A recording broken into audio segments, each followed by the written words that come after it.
আমাদের কাছে পরিচিত ফাইলে পাগলা নামে, কিন্তু ভালো নাম ফালুজান।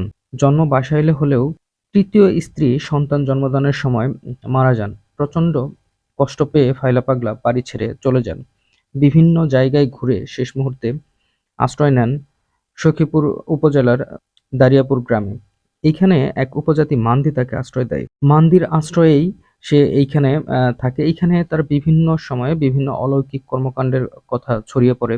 যেমন মান্দির ছেলেকে সাপে কেটেছিল, সেটা ভালো করে দেওয়া, ফসলের মাঠে অল্প বীজ ছড়িয়ে বেশি ফসল হওয়া, এই সমস্ত নানান অলৌকিক কাহিনী ছড়িয়ে পড়লে ফাইলা পাগলা বিখ্যাত হয়ে ওঠেন। এইখানে দুইটা ছোট্ট চমৎকার ইনফরমেশন আমি দেই। সেটা হচ্ছে ফাইলা পাগলা সবসময় পান্তা ভাত খেত। আর হচ্ছে মাঝে মাঝে বনে গিয়ে লাকড়ি কাটতো। লাকড়ির বোঝার দাম ৪ আনা। মানে ৪ পয়সা ছাড়া এক পয়সা বেশিও নিত না, কমও নিত না। ফাইলা পাগলার মেলা প্রায় ৭৫ বছর যাবৎ চলছে। প্রত্যেকবার চেষ্টা করে একবার মেলায় যাওয়া। বিভিন্ন সময় বিভিন্নভাবে মেলা বন্ধ করার চেষ্টা করা হয়েছে।